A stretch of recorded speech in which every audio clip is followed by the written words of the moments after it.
शाहदरा जिला की पुलिस ने रेड डालकर 11 सट्टेबाजों को पकड़ा। 5 से कैश, सट्टे की पर्ची और कैलकुलेटर, बारकोड मशीन की बरामद।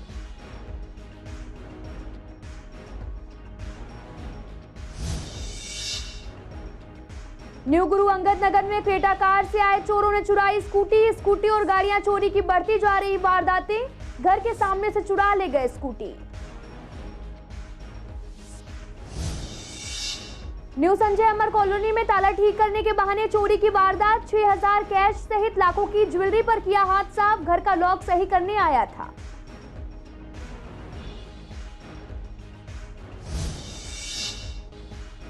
सीमापुरी में शराब के ठेके का विरोध। धार्मिक स्कूलों के पास खुली शराब की दुकानें, महिलाओं को हो रही काफी दिक्कतें।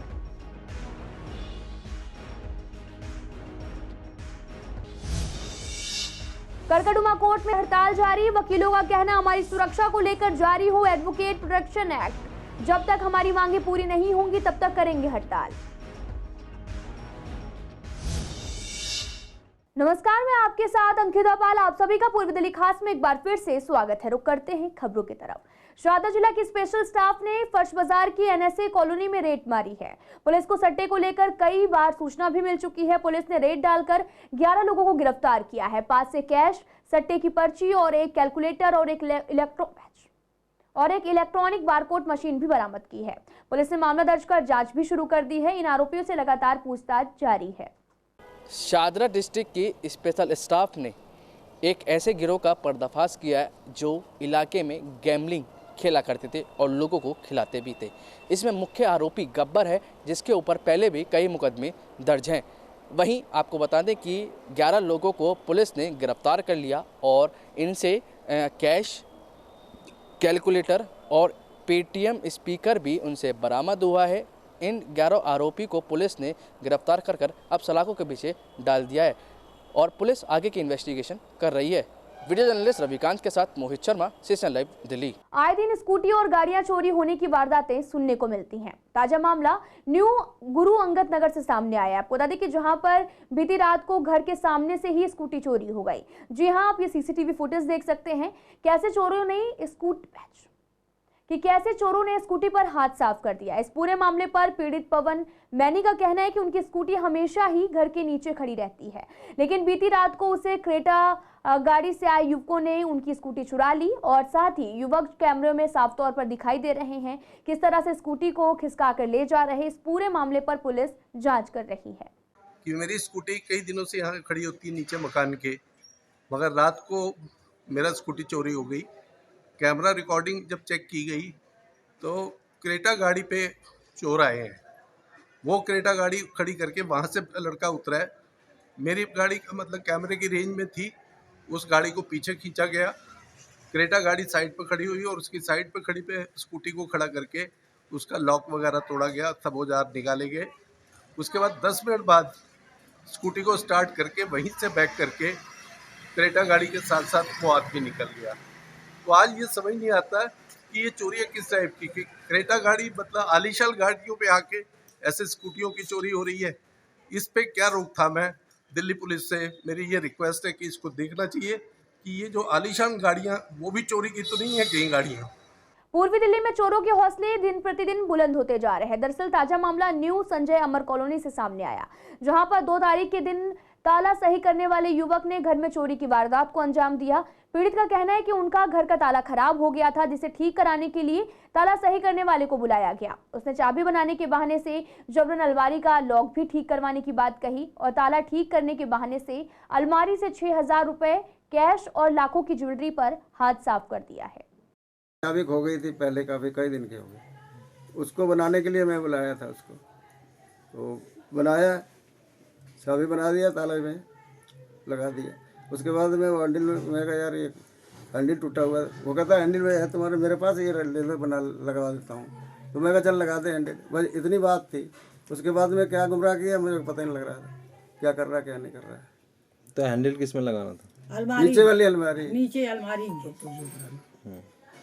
तो उसके बाद उसी के बहाने फिर वो कहता है ये भी खराब है वो खराब है, ये मेरे को लेकर रिपोर्ट लेके आओ, तो तोड़ूंगा काट के फिर ये लगाना है। कई चीज़ें बोला। एक बार फिर पता नहीं क्या मंगाया मेरे को, कहता है पत्ती लेके आओ। ताला बनाने के बहाने उन्होंने बोला कि ताला सही करते हैं हम लोग। हमने ताला ठीक कराया, चाबी बनवाई। उसके बाद मेरे पापा ने बोला कि हमें अलमारी का हैंडल सही कराना है। हैंडल सही कराने के बहाने उसने पूछा कि तुम्हारी कोई और अलमारी है? तो पापा ने बोला हाँ है। तो वो फिर मैं फर्स्ट फ्लोर पे रहता हूँ, पापा ग्राउंड फ्लोर पे रहते हैं।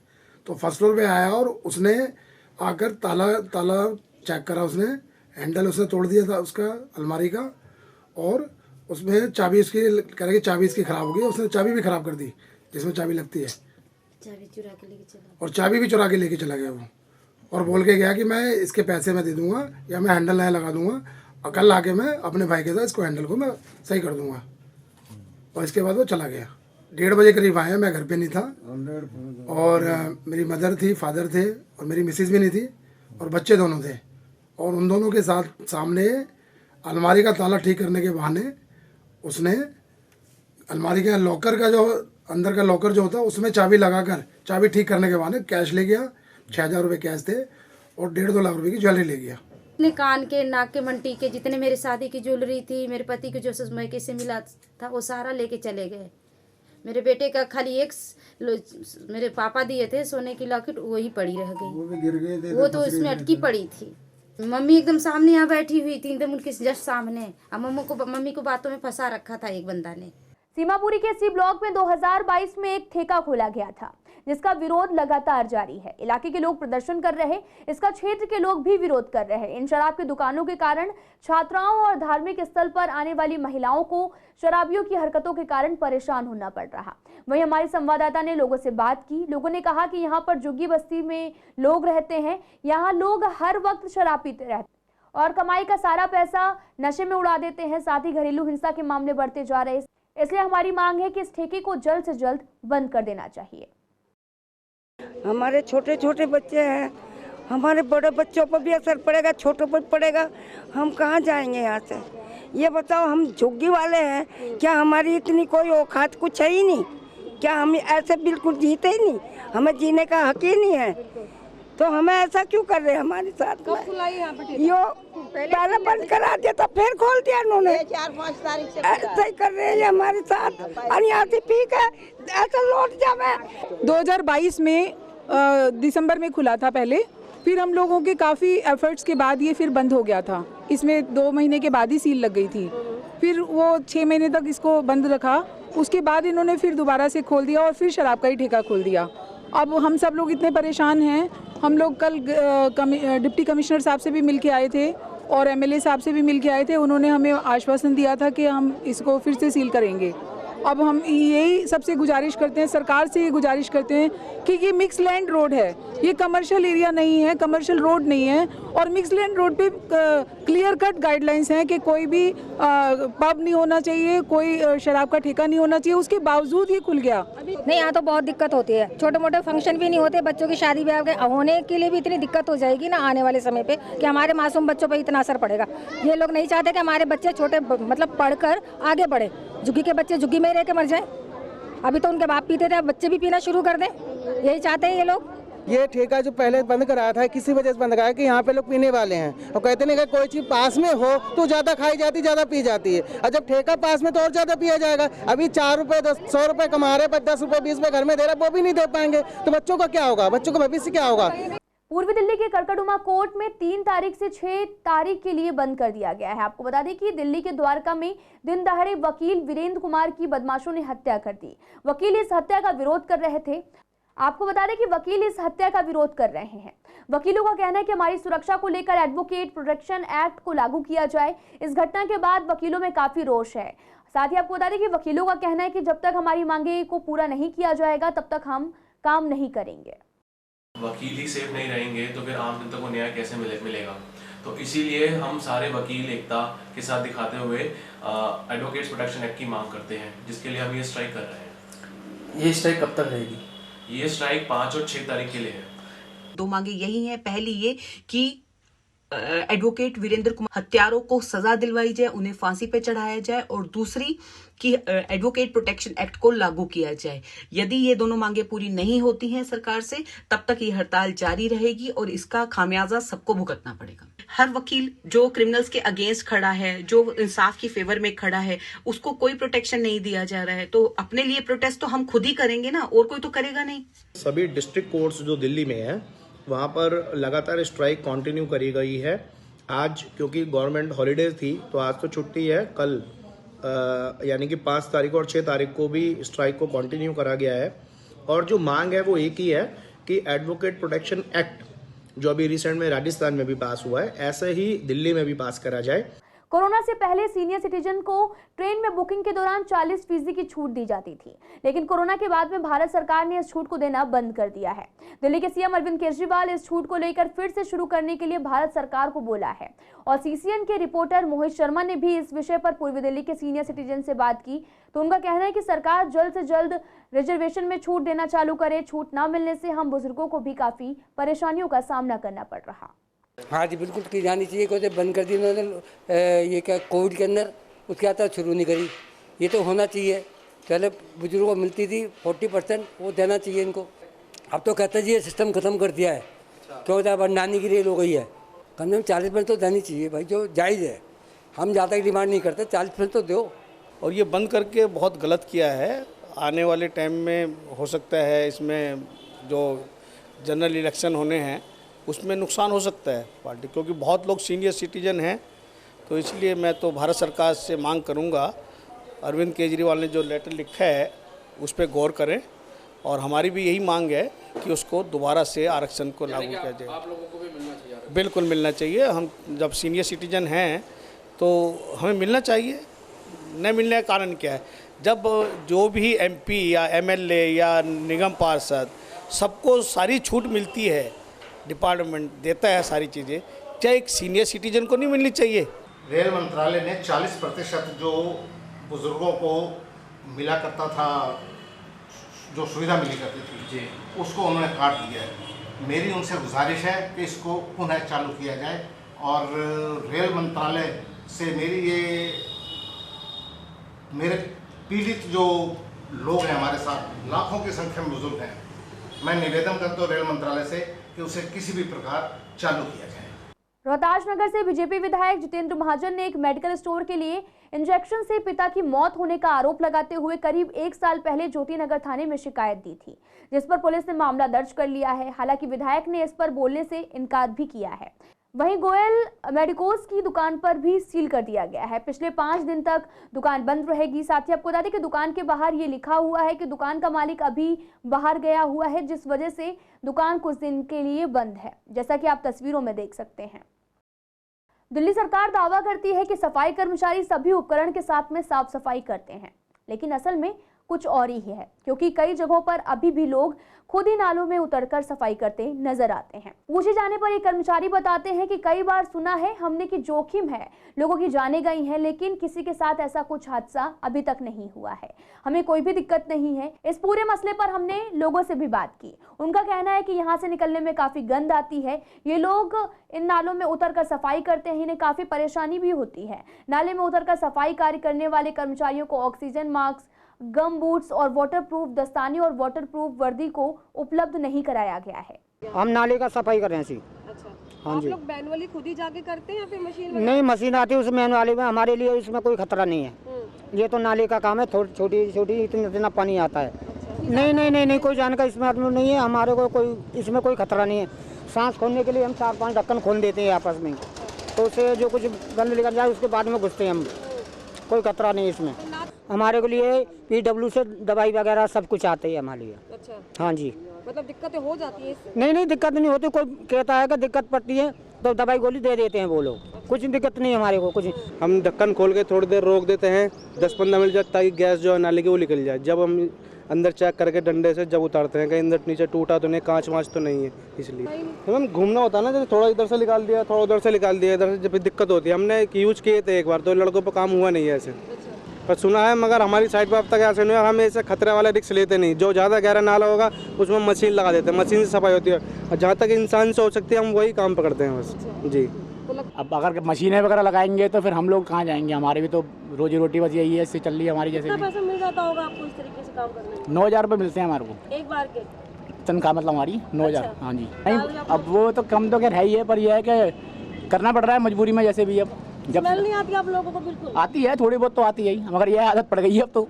जिन कर्मचारियों को उतारा गया है उनको बिना उपकरण के उतारा गया है, जबकि सुप्रीम कोर्ट की बल्कि गाइडलाइन है कि किसी कर्मचारी को बिना उपकरण के सीवर में ना उतारा जाए, क्योंकि लगभग प्रति वर्ष 400-450 मौतें हमारी सीवर में मरने से होती है कर्मचारियों की।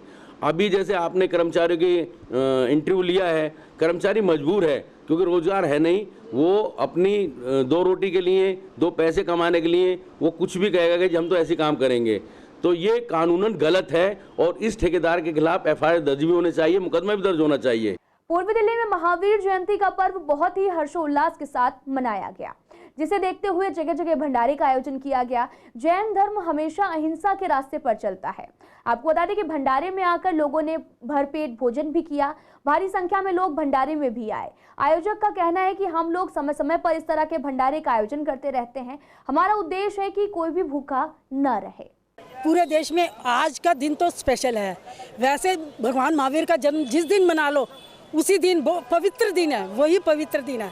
हमने एक ये भंडारा परसों लगाया था और आज दूसरा भंडारा लग रहा है यहाँ पर, और आगे भी लगाने की सोच रहे हैं। तो जितने 1 हफ्ता तक तो हम लगातार बहुत मनाएंगे। भगवान महावीर जयंती का जो पर्व है पूरे विश्व में मनाया जाता है और ये आज बहुत ज़रूरत भी है, क्योंकि इनके हर आदमी को जो सेवा भावना कहते हैं हमारे उसमें इनके उसमें लिखा हुआ है कभी अहिंसा परमो धर्म है। तो उस लिहाज से जो आज हमारे जो लोगों को इस चीज़ की ज़रूरत भी है और एक संदेश भी जाना चाहिए। हमने भी इसके ऊपर भंडारा रखा हुआ है। संस्था हमारी हमें जगह समय समय पे प्रोग्राम वगैरह करते रहते हैं। महावीर जयंती पूरे देश में नहीं पूरे विश्व में मनाई जाती है, क्योंकि महावीर स्वामी जी का एक साफ संदेश है अहिंसा परमो धर्म, और उनका जो एक संदेश था कि कोई भी कहीं भी भूखा नहीं सोना चाहिए। तो आज हम उसी उनके संदेश को लेकर आज हमने यहाँ एक हमसे भंडारे का आयोजन किया है, ताकि सब लोगों को भोजन हम लोग दे पाएँ। उनका जो संदेश है भोजन के माध्यम से घर घर पहुँचे, और इस समय पूरे विश्व को, क्योंकि अशांति फैल रही है, शांति की उनके संदेश की परम आवश्यकता है।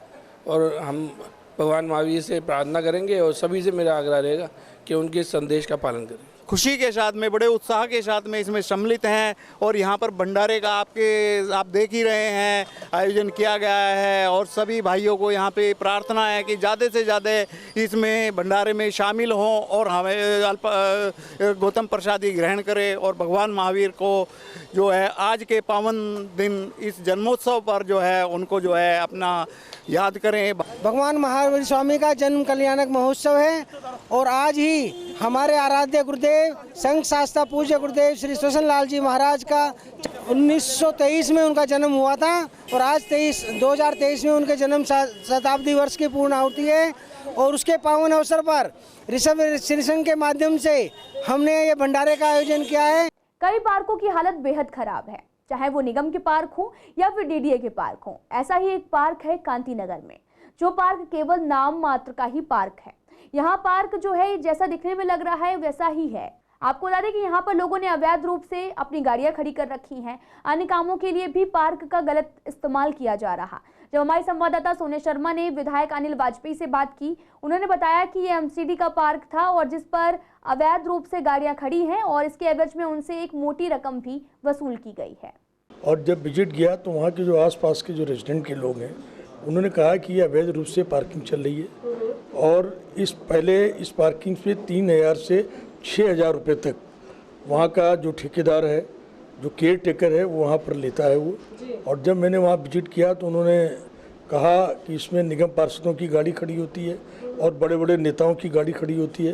तो मैंने कहा गलत है ये, और मैंने इसकी शिकायत DDA के वाइस चेयरमैन से ऑन रिटर्न में की है।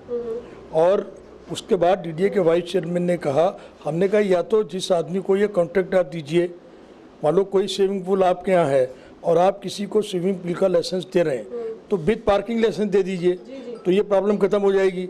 और अगर ऐसा नहीं है तो जिसके पास स्विमिंग पूल को कॉन्ट्रैक्ट है वो MCD की अवैध रूप से पार्किंग में गाड़ी कैसे खड़ी कर सकता है। और ये एक बहुत बड़ा करप्शन है, और ये बात बिल्कुल फैक्ट है। गाड़ियाँ निगम पार्षदों की भी वहाँ खड़ी होती है। एमसीडी के पार्कों की हालत इन दिनों बेहद ख़राब है। कहीं व्यवस्था ख़राब है, कहीं सुविधाएं नहीं है, तो कुछ पार्क ऐसे हैं जिन्हें पार्किंग के नाम पर यहाँ पर इस्तेमाल किया जा रहा है। आपको दिखाना चाहूँगी कांति नगर में बना हुआ ये पार्क है एमसीडी का, लेकिन पार्क के नाम पर केवल एक खाना पूर्ति मात्र ही यहाँ पर दिखाई देगी। बेंच तो यहाँ पर दिखाई दे रहे हैं कि यहाँ पर बेंच लगे जो कि निगम द्वारा बनाए गए हैं, लेकिन यहाँ पर अवैध रूप से गाड़ियाँ खड़ी हुई हैं। ये गाड़ियाँ किसकी हैं, कौन यहाँ पे लाकर इन गाड़ियों को खड़ा कर देता है? गाड़ियों पर जो पार्किंग की जा रही है गाड़ियों की, वो वैध रूप से की जा रही है या फिर अवैध रूप से? हालांकि जायज़ सी बात है कि एमसीडी का पार्क अगर ये है और यहाँ पर गाड़ियाँ खड़ी हैं तो अवैध रूप से ही खड़ी की गई होंगी, लेकिन यहाँ पे कोई भी ऐसा शख्स मौजूद नहीं है जो जानकारी दे सके कि ये पार्क इस्तेमाल किया जाता है लोगों के द्वारा या नहीं, या फिर लोग यहाँ पर आते हैं या नहीं आते हैं, क्योंकि हालत जो है बेहद ख़राब है। यहाँ पर हर जगह आपको गाड़ियाँ ही नज़र आएंगी। पार्क के नाम पर यहाँ पर कुछ भी नहीं है, ना ही घास है, ना ही बैठने के लिए कोई बेंच लगाए गए हैं। यहाँ की जो व्यवस्था है पूरी तरीके से ख़राब है। विधायक जी से जब हमने बात की तो उनका कहना था कि ये पार्क वाकई में एमसीडी का पार्क है। यहाँ पर गंदगी का अंबार है, आप देख सकते हैं जगह जगह गंदगी यहाँ पर लगी हुई है। बेंच पूरी तरीके से ख़राब हो चुके हैं, कोई व्यवस्था नहीं है यहाँ पर बैठने की, और पार्क इसे शायद हम कह भी नहीं सकते क्योंकि पूरी तरीके से ये पार्किंग बन चुकी है। साथ ही यहाँ पर स्विमिंग पूल भी है जिसका निर्माण अभी किया जा रहा है, जल्दी से शुरू किया जाएगा। कैमरा पर्सन ललित कुमार के साथ सोनिया शर्मा, CCN। फिलहाल इस बुलेटिन में इतना ही। तमाम खबरों के लिए आप देखते रहिए पूर्वी दिल्ली खास।